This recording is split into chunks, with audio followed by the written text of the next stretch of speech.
जय हिंद दोस्तों, नमस्कार। देखिए, आप लोग हमारे इस चैनल पर टॉप इतिहास से संबंधित मध्ययुगीन और पुराण काल से संबंधित सभी वंशों से संबंधित कुछ टॉप क्वेश्चन हमने उठाया है। ये प्रीवियस ईयर क्वेश्चन है, तो हम एक एक कर सब चलेंगे और आप लोग कितना इतिहास की कितनी जानकारी जनरल नॉलेज के सबसे संबंधित है, आप पूरा इसमें अपने आप को देख सकते हैं कि कितना आप जानते हैं।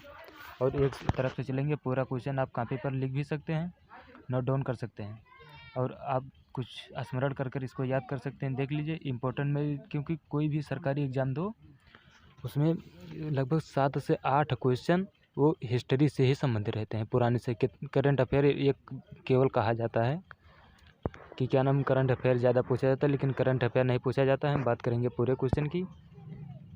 इतिहास भी आता है उसमें संबंधित, तो आप लोग अपने आप को देख सकते हैं, क्योंकि आप समय देंगे तो आपको कुछ मिलेगा, वैसे नहीं।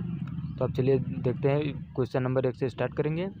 ये क्वेश्चन अंक देखकर 39, 37, 48 इस पर मत जाइए, क्योंकि हमने प्रीवियस ईयर का उठाया है। जो क्वेश्चन आप लोगों के लिए इम्पोर्टेंट है, हमने वही क्वेश्चन उठाया है। तो चलिए ज़्यादा समय लेते ना हुए क्वेश्चन को स्टार्ट करते हैं। निम्नलिखित में से किस राजवंश के कई राजाओं ने देवपुत्र उपाधि धारण की है? कुषाण वंश के, ये कुषाण वंश के थे। बुद्ध का किसके सिक्कों पर अंकन हुआ है? यह है कनिष्क का। गुप्तकालीन बौद्ध शिक्षा का महान केंद्र कौन सा था? नालंदा। ये नालंदा सबसे प्राचीन और पुराना है। चित्रों में पतलून जैसी अशोक पोशाक पहने हुए दिखाया जाने वाला प्रथम भारतीय शासक कौन है? कनिष्क। जो कला शैली भारतीय और यूनानी आकृति का सम्मिश्रण है उसे कहते हैं गांधार। कुषाण शासकों को निम्न में से किस नाम से जाना जाता था? युची। युची लिखा है, यूपी मत पढ़ना, युची लिखा है। बिना बैगार के किसने सुदर्शन झील का जीर्णोद्धार कराया? रुद्रामन। गुप्त काल के किस अभिलेख में सती प्रथा का उल्लेख मिलता है? ऐरण अभिलेख। ये सब क्वेश्चन आप कहीं किसी बुक में पाएंगे तो पाएंगे, नहीं तो न पाएंगे, क्योंकि प्रीवियस ईयर का ही SSC GD और UPP के एग्जाम से हमने लिया है, फालतू नहीं। बार SSC CGL का 4-5 क्वेश्चन है इसमें। हर्षवर्धन ने किस शासक को पराजित कर कन्नौज पर अधिकार किया था? संसाक। मेहरौली स्थित लौह स्तंभ का निर्माण किस शताब्दी में हुआ था? 4th शताब्दी। मौर्य काल में मुख्यतः सिक्कों को ढालने के लिए किन धातुओं का प्रयोग किया जाता था? चांदी और तांबा। सूर्य सिद्धांत नामक ग्रंथ की रचना किसने की? आर्यभट्ट। निम्नलिखित में से कौन सी एक स्थापत्य कला गुप्त काल में निर्मित नहीं है? खजुराहो का मंदिर। महाबलीपुरम स्थित एकाश्म मंदिर, रथ मंदिर का निर्माण किसने करवाया? ये रथ मंदिर को एकाश्म मंदिर कहते हैं, तो आप लोग कन्फ्यूज मत होना। तो नरसिंहवर्मन प्रथम ने इसे करवाया था। सल्तनत काल में सर्ब क्या था? सिंचाई कर। मोहम्मद बिन कासिम ने कब पश्चिमोत्तर भारत पर आक्रमण किया था? 712। किस वंश के शासक ने सबसे अधिक समय तक शासन किया था? तुगलक वंश के। निम्न में से किसके शासनकाल में तैमूर लंग ने कश्मीर पर आक्रमण किया था? सिकंदर। अलाउद्दीन खिलजी ने किस हिंदू शासक को राय की उपाधि दी थी? रामचंद्र देव। गुजरात के सोमनाथ मंदिर पर गजनवी के आक्रमण के समय वहां का शासक कौन था? भीम। किसके सिक्कों पर बगदाद के खलीफा का नाम सर्वप्रथम अंकित हुआ? इल्तुतमिश। अमीर खुसरो निम्नलिखित में से किसके शासनकाल से संबंधित थे? अलाउद्दीन खिलजी। निम्नलिखित में से कौन सा एक अष्टभुज मकबरा है? सिकंदर लोदी का मकबरा। भारत पर अरब आक्रमण की जानकारी किस पुस्तक से प्राप्त होती है? चचनामा।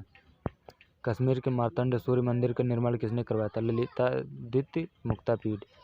निम्नलिखित में से कौन सा एक अष्टभुजीय मकबरा है? सिकंदर लोदी का मकबरा। अलाउद्दीन खिलजी ने किस हिंदू शासक को राय की उपाधि दी? रामचंद्र देव। जिस समय महमूद गजनवी ने पेशावर पर आक्रमण किया था उस समय पेशावर किसके अधीन था? आनंदपाल। अलाउद्दीन बहमन शाह ने बहमनी साम्राज्य की राजधानी किसे बनाया था? गुलबर्गा। निम्नलिखित में से दिल्ली का कौन पहला सुल्तान था जिसने होली के उत्सव में भाग लिया? मोहम्मद बिन तुगलक। दक्षिण भारत में किसने स्वतंत्र बहमनी राज्य की स्थापना की? अब्बू मुजफ्फर अलाउद्दीन बहमन शाह। विजयनगर शहर किस नदी के तट पर बसा हुआ है? ये तुंगभद्रा नदी के तट पर बसा है, पश्चिम दिशा में। रैदास सेना और कबीर किसके अनुयायी थे? रामानंद। कबीर के गुरु का नाम रामानंद था। विजयनगर किस वंश के शासकों ने सबसे अधिक विजयनगर साम्राज्य के सिक्कों पर शासकों के नाम किस लिपि में मिलते हैं? नागरी, देवनागरी। ये नागरी ही लिखा हुआ है, देवनागरी होता है।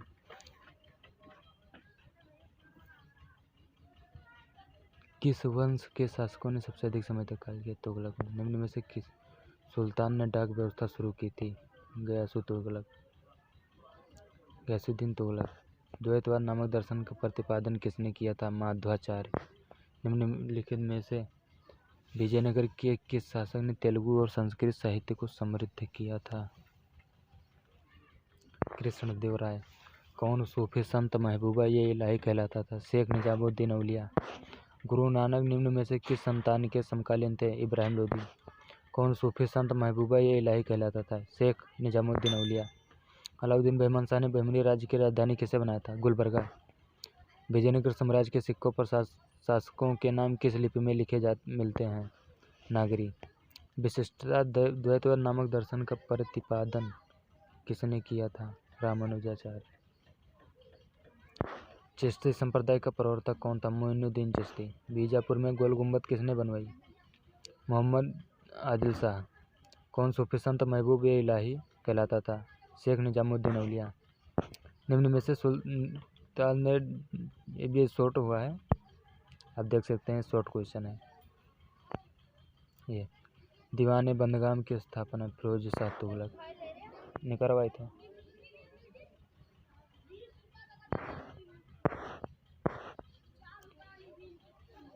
दीवान बिजारत नामक संस्था का कार्य किससे संबंधित था? वित्त विभाग।